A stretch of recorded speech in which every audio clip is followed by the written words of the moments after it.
Hello and happy Tuesday. Before I begin today's episode, I would like to pay my respects to an old coworker and friend, Ryan Shaw, who has passed away earlier this month. You will be immensely missed by your friends and family and those who had the wonderful opportunity to meet your bright spirit.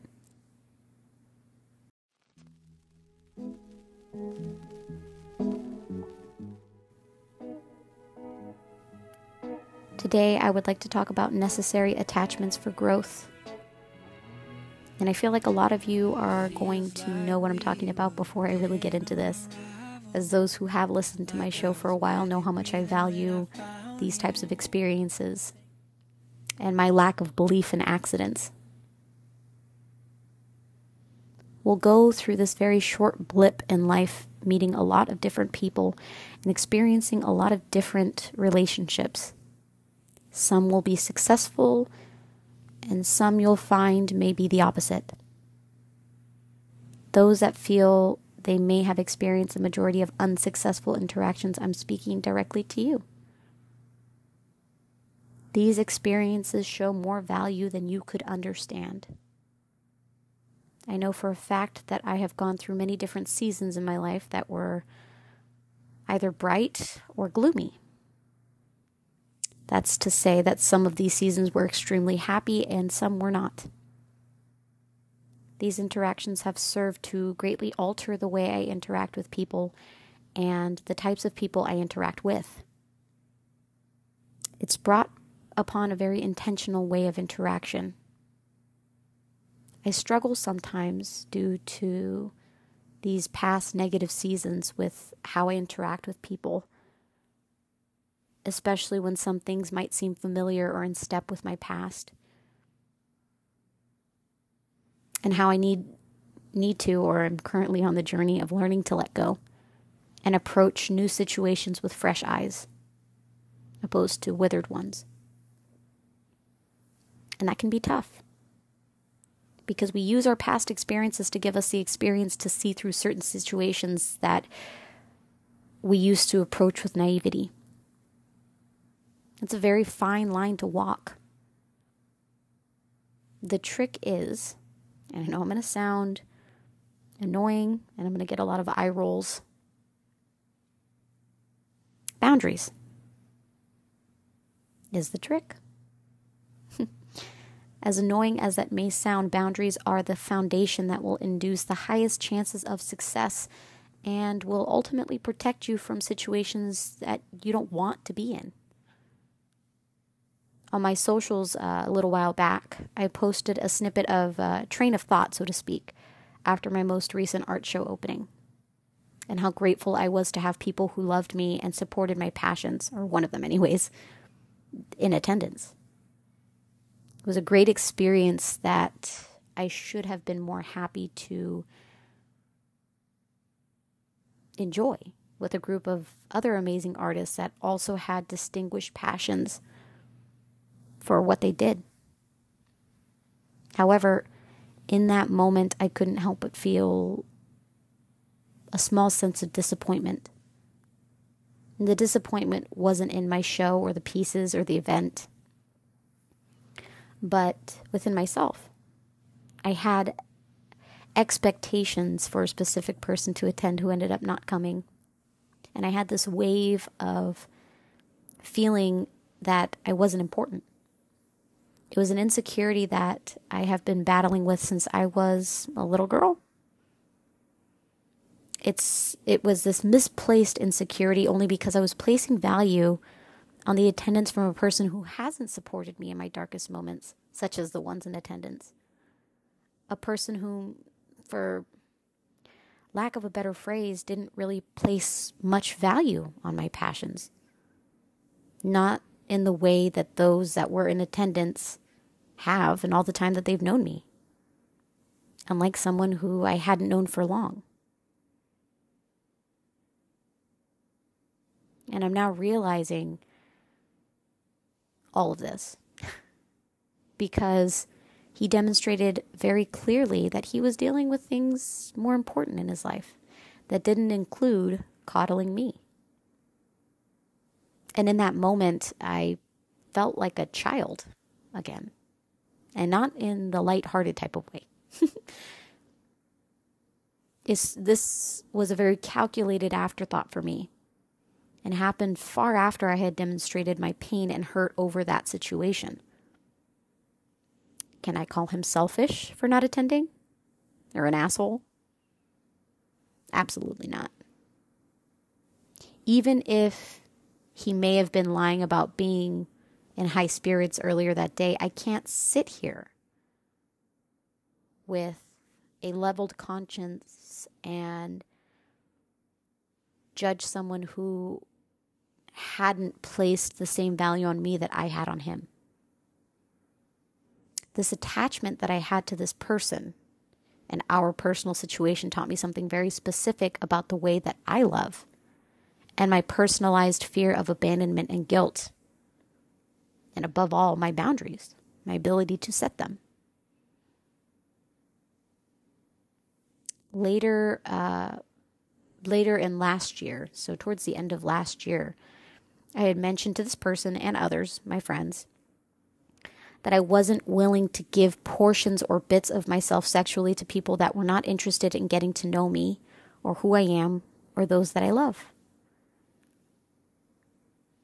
It was a simple declaration that came from years of trauma bonding with people who had inevitably invoked feelings of worthlessness post-sexy time.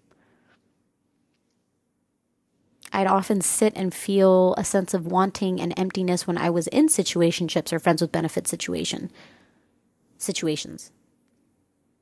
because I needed more. And it brought in more feelings of guilt because I didn't feel like I deserved more. This again was solved through this connection with my now distant friend. I was able to solve why I needed more out of relationships due to prior sexual abuse as a child. Over-sexualization or hypersexualization is a common issue with those who have been abused at a young age or at any point in their life. The guilt we often feel, those who experience this type of trauma, sexual or otherwise, will often use hypersexuality as a coping mechanism of avoidance, and it helps keep their minds off of the effects of PTSD, the feelings of PTSD. I found that the guilt I felt after being in any way sexual with a person was intense and would often result in displays of frustration, anger, due to this personalized feeling of guilt. Now, I know that eventually I would have crossed the aha bridge.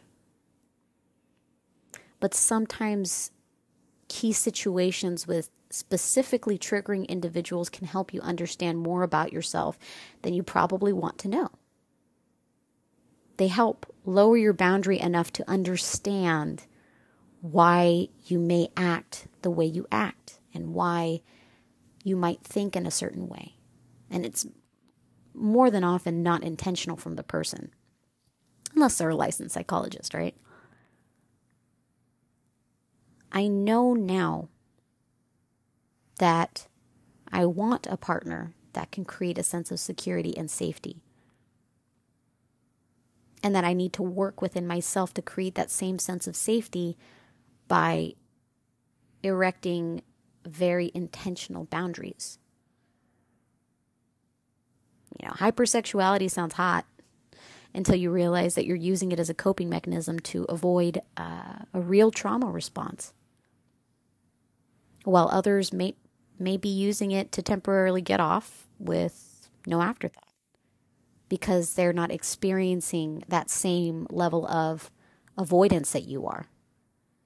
And in your mind, when it happens to you, it prompts a confusing response as to why people aren't attaching in the same way that you do or detaching in the same way that you do. I explained to this person, I guess you could say it was a situationship, that, hey, I'm broken. I'm a broken woman. And I need a lot of reassurance, and I can't expect that from you. I need to distance myself. And I realize now how much that may have hurt this individual because of how sudden it was, with no hint or sign from me until it became too unbearable to fake on my end.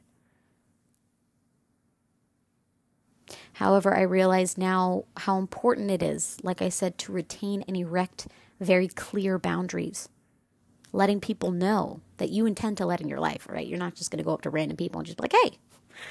Letting people know, those that you would like to bring into your life, letting them know how sensitive you are, if you're sensitive, and what you're sensitive to.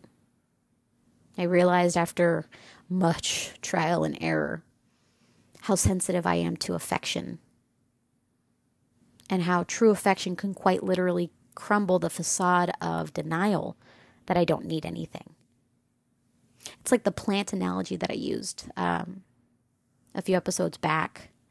You can't water a withering plant if it's covered in plastic.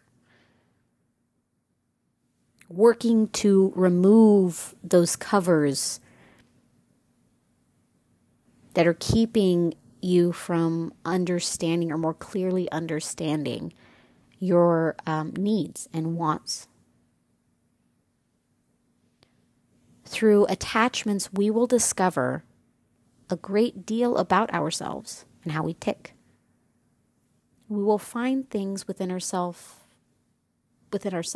that we didn't know needed attention. Don't shy away from these experiences. Try to become acquainted with them and understand how you can work towards accommodating yourself and moving past it. Trauma is sometimes lifelong for people. We can improve and nearly diminish it through understanding and inner work and our reactions and thoughts, but sometimes, our trauma will live beside us our whole lives. And being able to communicate these things to those who love you and those whom you love will greatly affect the outcome in a positive way. It makes all the difference. I love all of you. Bye-bye now. To our favorite Franco.